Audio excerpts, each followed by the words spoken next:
costo menor, pero al final es eso, ¿no? Es decir, tenemos que estas tres variables de alcance, tiempo y costo, y al final también la calidad están relacionadas. El enfoque tradicional, cuando hace el planteamiento de un proyecto, si ustedes ven las flechitas del lado izquierdo, la flechita de arriba dice que lo que se fija son las características del proyecto o el alcance. Es decir, en un método tradicional, yo defino el alcance y una vez que tengo definido el alcance, en base a eso yo estimo el tiempo, los recursos y estimo el costo. Ajá. Es decir, lo que se fija son las características y lo que se ajusta es el tiempo y el costo. Depende de las características. Eso quiere decir que si lo que yo fije es el alcance, pues si ya estando en el proyecto yo le muevo al alcance, tendría que mover el tiempo y el costo, que es lo que normalmente, es el problema que normalmente nos pasa a todos. Es decir, el plan es el que estima el tiempo y el costo. En cambio, en el enfoque ágil, si ustedes se fijan, el triángulo está invertido. Lo que se fija es el tiempo que se va a trabajar, el costo que eso va a implicar, y en base a eso, lo que se va a ir ajustando o lo que se va a ir construyendo son las características. Es decir, cuáles son las características que va a tener el producto. Y aquí, por ejemplo, la visión es la que crea las características. El enfoque tradicional, entonces, si ustedes se fijan, se llama es un enfoque predictivo, porque desde un inicio yo trato de hacer el plan del proyecto completo y trato de predecir cómo se va a ir comportando y que eso no va a tener cambios. En cambio, el enfoque ágil es un enfoque adaptativo, es decir, me dice, yo no tengo muy claro lo que quiero construir, pero sé que poco a poco, conforme lo vaya construyendo, lo voy a ir teniendo más claro. Por eso se le llama un enfoque adaptativo. Y esa es la diferencia entre los dos enfoques. Adelante, por favor, Francisco. Ok, aquí para ver cómo se están dando los conceptos, tenemos una pregunta que, bueno, esperemos que ahí en el chat me puedan ayudar a responderla para poderles dar la respuesta, para ir reafirmando un poco los conocimientos. Si se fijan, son 4 preguntas, me pueden responder A, B, C, D. ¿Cuál de las siguientes opciones es algo típico de la gestión tradicional de proyectos en base a lo que platicamos? La A, la gerencia se asegura que existe un ambiente agradable para los empleados. B, se reduce en gran medida el tiempo perdido en el papeleo. C, los miembros del equipo se entusiasmaron por ser ellos quienes seleccionan las tareas. O D, los miembros del equipo fueron recompensados por terminar en tiempo y en costo. Aquí ya nos está respondiendo 1, 2, 3, bien. Pues creo que sí. Ahí vamos, ahí vamos. Bien. Pues la respuesta correcta, adelante, Francisco. Efectivamente, para los que respondieron D, la respuesta correcta es esa, ¿no? Es decir, un enfoque tradicional, por decirlo así, se enfoca en que tenemos que estar en base al alcance, la recompensa es estar terminando lo que dijimos en el momento que dijimos con el costo que dijimos. Adelante, por favor, Francisco. Ok, vamos a pasar ahora a lo que es, ya hablamos de los métodos ágiles. Lo que vamos a hacer ahora es a enfocarnos un poco más en lo que es el método Scrum como tal. Como ya lo vimos, hay varios métodos ágiles, pero el más utilizado por mucho es Scrum. Pues vamos a darle una revisión más a detalle de este. Adelante, por favor, Francisco. Miren, de entrada, Scrum, lo que significa Scrum, digamos, la traducción de Scrum es melee. Es decir, es una jugada de rugby en donde todos los jugadores, cuando inicia una jugada, se ponen en el centro, todos agachados, hombros con hombros, y de repente cada quien empuja para dominar el balón. Como lo vamos a ver aquí, algo importante del juego, del rugby, en este caso de esta jugada Scrum, es que todos tienen que estar bien coordinados, porque si alguno de estos jugadores se cae, pues prácticamente va a afectar a todos los demás jugadores. Entonces, en este caso el tema es la coordinación. Adelante, por favor, Francisco. El origen de Scrum como método lo podemos remontar prácticamente hasta 1986, en donde estos dos señores, Nonaka y Takeuchi, los japoneses, empezaron a definir una estrategia para desarrollar producto, pero de una manera diferente a como se estaba haciendo hasta el momento.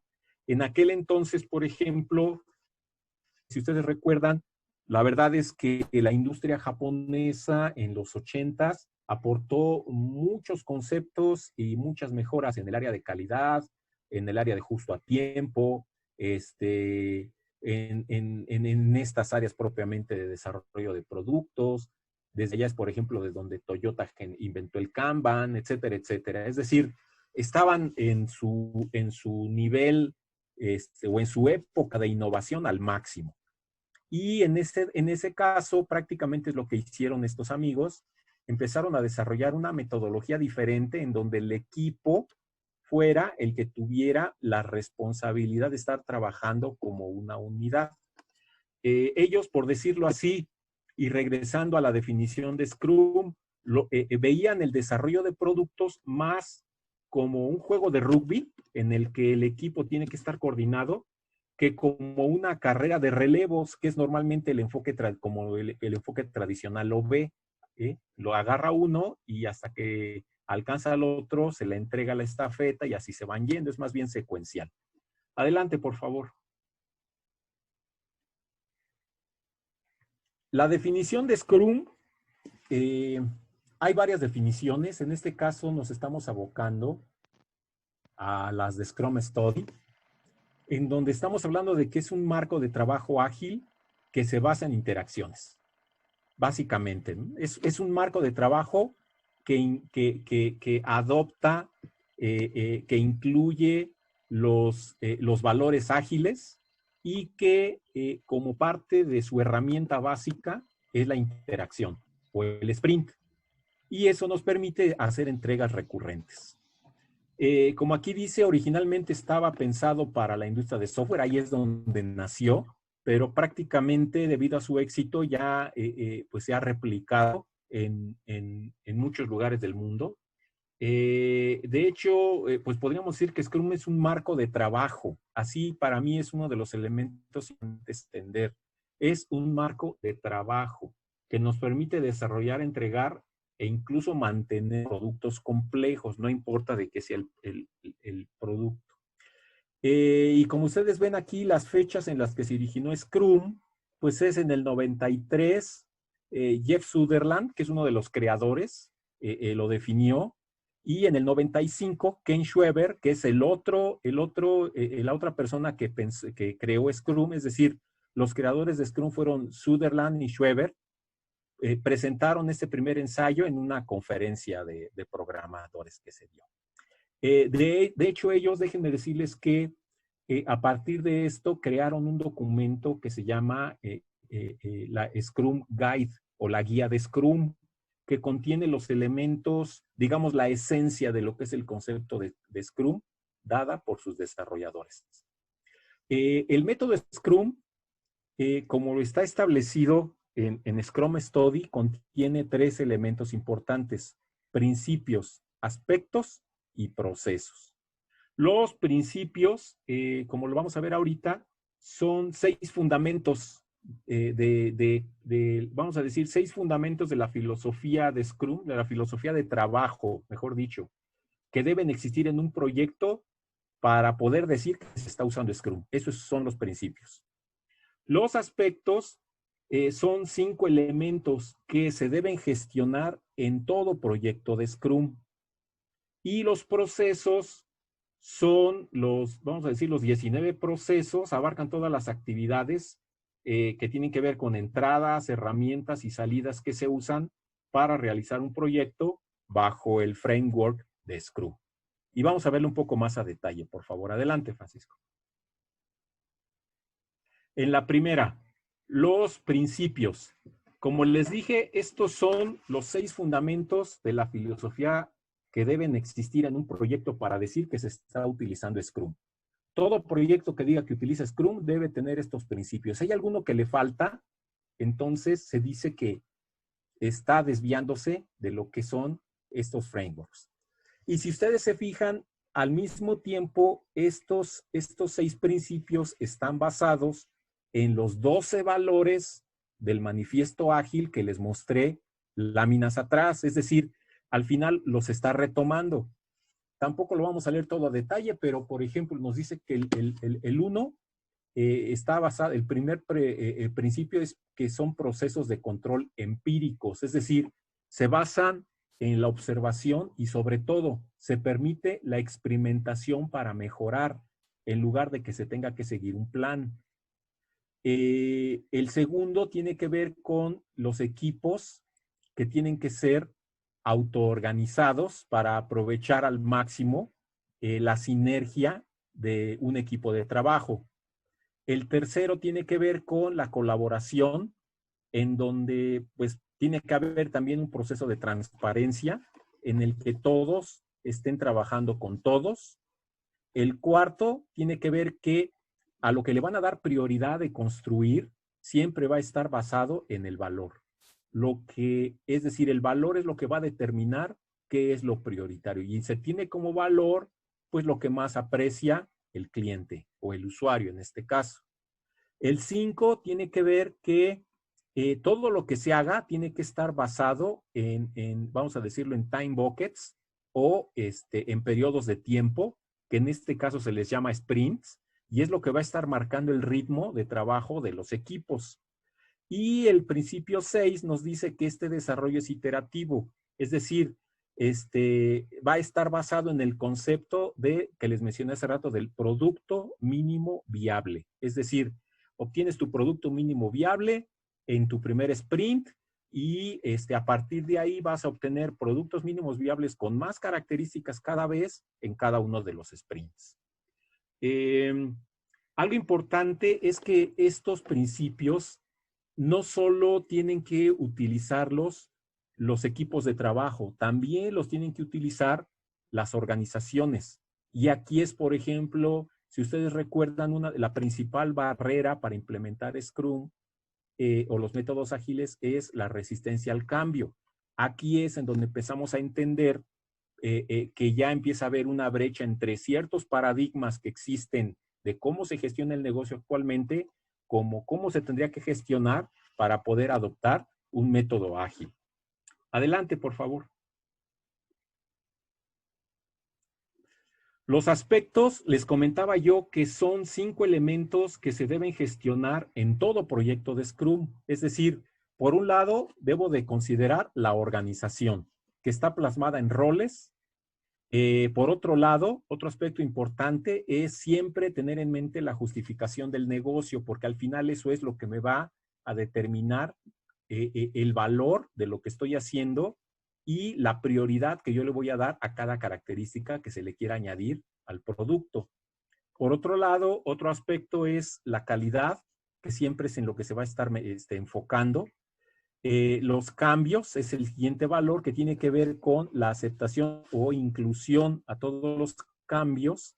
Recuerden que es estar abierto a los cambios, saber que van a llegar cambios y saber administrarlos. Y el quinto elemento importante a considerar son los riesgos, es decir, considerar que pues, va a haber amenazas y oportunidades y que estas van a afectar al proyecto de alguna forma, pueden implicar cambios, pero hay que estar abiertos a hacerlos, ¿no? Adelante, por favor. Dentro de estos aspectos, ya entrando un poquito más en materia, fíjense que el método Scrum define 3 roles que se tienen que considerar cuando se habla de trabajar bajo el método Scrum. Y son estos 3 que están arriba. Creo que si le das un poquito Enter, va a aparecer un recuadro. Ese merito, muchas gracias. En donde se ve que hay 3 roles. Uno que se llama Product Owner o dueño del producto. El otro que se llama Scrum Master, que aquí le pusieron como si fuera un árbitro. Ahorita vamos a ver por qué. Y finalmente lo que le llamamos a la Scrum Team o el equipo de trabajo. ellos pues van a tener interacción a veces directa o a veces no con los stakeholders o con los usuarios o con los clientes. Pero los tres roles que tiene un método Scrum solamente son tres: el Product Owner, el Scrum Master y el Scrum Team. Adelante, por favor.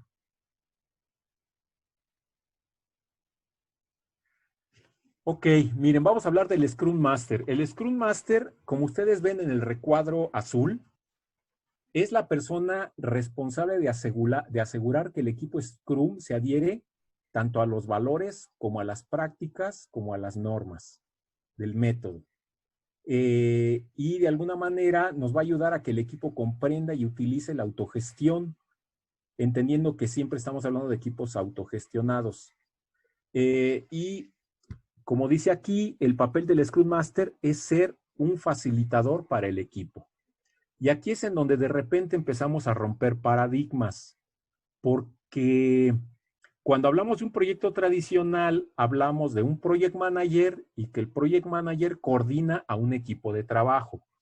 A diferencia de esto, en Scrum no existe la figura de project manager, sino existe la figura de Scrum Master.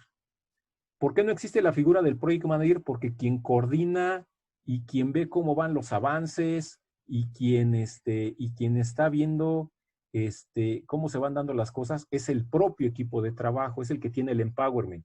El rol del Scrum Master básicamente es el de ser, como dice aquí, un facilitador. Es tener una interacción entre él, por ejemplo, y el Product Owner. Normalmente el perfil del Scrum Master es cierto perfil técnico y también cierto perfil de negocio para poder entender las dos áreas. Pero algo importante entonces, un Scrum Master no es un Project Manager, tampoco es el sponsor del proyecto, es una figura que se encarga básicamente, por un lado, de estar cuidando que se apliquen las prácticas de Scrum. Por otro lado, de estar motivando al equipo de trabajo y finalmente de estarles quitando obstáculos para que el equipo de trabajo pueda hacer su chamba. Eso digamos que es lo relevante del Scrum Master. Adelante, por favor. El Product Owner es una figura que está más pegada del lado del negocio que del lado técnico. Si ustedes ven en el recuadro azul, es quien tiene la responsabilidad de decidir las características y funciones que tendrá el producto y de darles la prioridad. Es decir, el Product Owner es el que tiene más interacción con los stakeholders, con el cliente, el que en base a eso define qué características son las que va a llevar el producto y cuál es la importancia o el valor que cada una de las características va a tener para poderles asignar una prioridad. Él, en ese sentido, también debe tener más bien un perfil de negocio, a lo mejor entender algunas cosas técnicas, pero su relación, digamos, es más bien con la parte del negocio. Y es quien va a estar trabajando con el equipo de trabajo. Esta figura tampoco es project manager, tampoco es un project sponsor, e incluso hay veces que se le confunde con lo que sería un analista de negocios, un business analyst. La diferencia entre el product owner y un business analyst, por ejemplo, es que el product owner tiene empowerment, tiene poder de decisión, mientras que un analista de negocio pues solamente hace un análisis y lo documenta y lo presenta. ¿Ok? Adelante, por favor. Llegamos finalmente al equipo de Scrum, al equipo de trabajo. Este equipo de Scrum, pues básicamente, como ustedes ven en el recuadro azul, son todas las personas encargadas de construir ese producto mínimo viable que se está pidiendo. Aquí, por ejemplo, si estuviéramos hablando de programación, aquí en el equipo de trabajo están los desarrolladores, los arquitectos, los testers, toda la gente que tiene que estar para construir esto, va en el equipo de trabajo. Y como dice aquí, pues sus características son que son equipos autoorganizados, quiere decir que ellos mismos determinan quién hace qué, de alto nivel técnico, multidisciplinarios, porque el equipo debe contener todos los perfiles para construir el producto, Se busca que tengan una ubicación geográficamente, lo ideal es que estuvieran en, en la misma área de trabajo, que ahorita sabemos que eso no se puede, pero que la comunicación sea cara a cara, y son los que van a estar haciendo entrega constante e iterativa del producto. Aquí, por ejemplo, algunos comentarios, ¿no? Scrum determina ciertos tamaños de equipos de proyecto para que sean eficientes debido a las líneas de comunicación y a la interacción tan intensa que se tienen que dar. Cuando son equipos muy pequeños, se desperdicia esto. Cuando son equipos muy grandes, se pierde la comunicación y tiende todo a volverse muy confuso. Por ejemplo, según Sutherland, que es uno de los creadores de Scrum, el equipo ideal tendría que ser de 7 personas más menos 2 personas, es decir, entre 5 y entre 9. Si esto nos va a servir de guía porque entonces, si el equipo que yo requiero para construir mi producto mínimo viable es de menos de 5 o de más de 9, pues probablemente lo que yo tendría que hacer es cambiar el tamaño de las historias de usuario, el tamaño de las características que quiero construir para que el equipo sea dentro de este rango, para que pueda trabajar de una manera más eficaz. Adelante, por favor, Francisco. Miren, lo que aquí se muestra es cómo Scrum Study tiene establecidos los 19 procesos para realizar un proyecto de Scrum. Hay otras, a partir de que surgió Scrum en el 2001, han surgido varias empresas, asociaciones, etcétera, que han desarrollado diferentes metodologías. En este caso, Scrum Study es la que tiene planteada.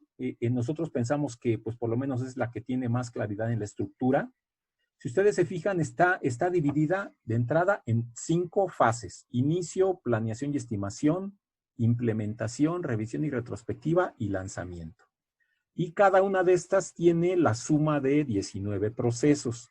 De entrada, algo bien importante, si ustedes ven, es cuando se arranca un proyecto de Scrum, no es inmediatamente empezar a construir el entregable.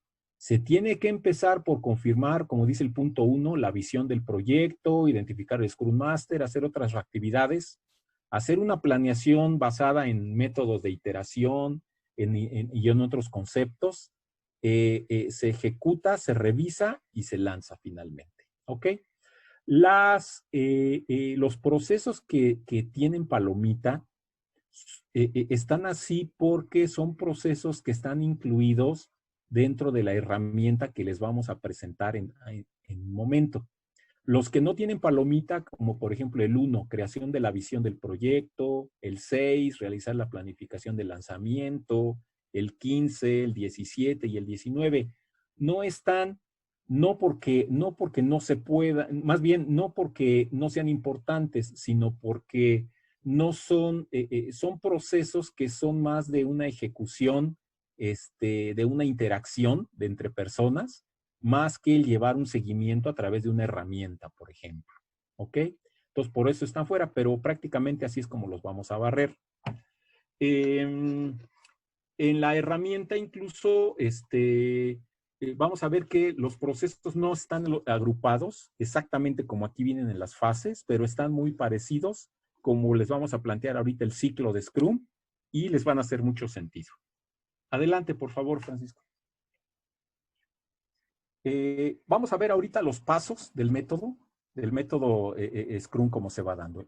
La primera parte tiene que ver con, como dice aquí, algo que estamos llamando el predesarrollo. Y aquí esto comienza con reuniones en lo que se llama un stakeholder meeting, una reunión con stakeholders, con interesados o con directivos, en donde el negocio junto con el product owner determinan y definen cuál es la visión del proyecto. Cuando se habla de la visión del proyecto es de forma genérica, pues qué es lo que se quiere, qué características debe tener, qué funciones, ¿no? Digamos que son características o especificaciones a alto nivel, hablado en lenguaje 100% del negocio. También, por ejemplo, en esta etapa es cuando se asigna a un Scrum Master para que se pueda empezar a involucrar en las actividades siguientes. Adelante, por favor. La siguiente etapa es lo que se llama el Product Backlog. El Product Backlog, como ustedes ven aquí, lo crea el Product Owner. Dijimos que el Product Owner es el dueño del proyecto. Él es quien determina cuáles son los requerimientos y quien les va a dar una prioridad. Y esta lista priorizada de requerimientos la va a crear en forma de historias de usuario. Aquí déjenme hacer la aclaración. Una historia de usuario es un requerimiento, digamos, viéndolo en forma muy simplista. ¿Sí? Una historia de usuario es un requerimiento con ciertos elementos que debe contener.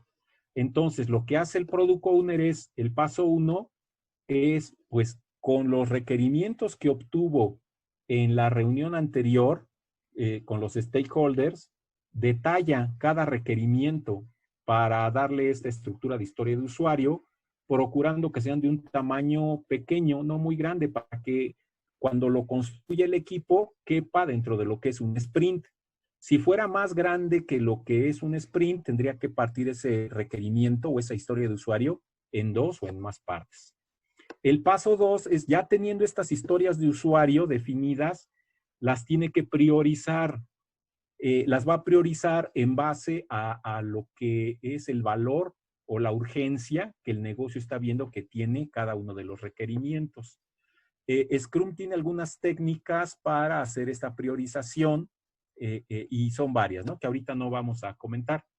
Y otra cosa importante es que al final, si ustedes se fijan, este Product Backlog es lo que va a definir el qué se va a construir. Aquí viene, en el Product Backlog. Adelante, por favor, Francisco. El siguiente paso es, ya teniendo ese Product Backlog priorizado, pues ahora se puede empezar a trabajar con el equipo de trabajo en una sesión de planeación que le llaman un Sprint Planning Meeting, como ven aquí. Durante las historias de usuario se consideran y se revisan para ver cuáles historias de usuario van a entrar en qué sprint, en el sprint 1, en el sprint 2, en el sprint 3, etcétera.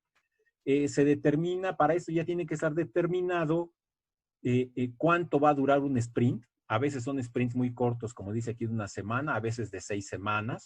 Lo ideal es que sean sprints de 4 semanas, digamos que es lo más manejable. Y al final, cada sprint, pues el enfoque es trabajar en la construcción de estos entregables potencialmente listos. ¿Ok? Una vez que se revisó estas historias de usuario, lo que es este Product Backlog, y se determinó qué historias de usuario iban a entrar al primer sprint, por ejemplo, ese sprint se convierte en lo que se llama un sprint backlog, es decir, una lista de historias de usuario que se tienen que construir durante ese sprint. El sprint es el que define ya el cómo se van a ir construyendo las funcionalidades requeridas. Si ustedes se acuerdan, les dije que el Product Backlog define el qué y cada sprint define el cómo se va a ir construyendo esto. El propio equipo de trabajo, que es autogestionado, se reparte en base a las historias de usuario que hay que construir, se reparte cada quien las tareas que tienen que ir haciendo, y el Scrum Master no gestiona al equipo, sino únicamente está vigilando que ellos estén trabajando siguiendo los principios, aspectos y procesos del método Scrum y les está quitando obstáculos. ¿Okay? Es lo que hace en este caso el Scrum Master, les da el espacio para que trabaje el propio equipo y se autogestione. Adelante, por favor. Dentro de esto, cuando estamos en ese periodo de 1 a 6 semanas creando el sprint, de una manera diaria se tienen que hacer reuniones muy breves de 15 minutos entre el equipo y el Scrum Master, en donde básicamente se revise de una forma muy rápida para efectos de transparencia y de comunicación 3 cosas. Cada quien tiene que decir qué hizo ayer, qué voy a hacer hoy y si tengo algún impedimento. Eso es lo único que se plantea. Es decir, no es una sesión para resolver problemas, solo para dar transparencia. Si el Scrum Master identifica los impedimentos, pues es en lo que puede empezar a trabajar para quitar piedras del camino. Y si alguien del equipo del trabajo ve que va a hacer algo que tiene dependencia con algo que también va a hacer otro, pues ya se ponen de acuerdo y en sesiones o en interacciones cara a cara cada uno de ellos, pues ya verá a detalle cómo tienen que trabajar. Adelante, por favor.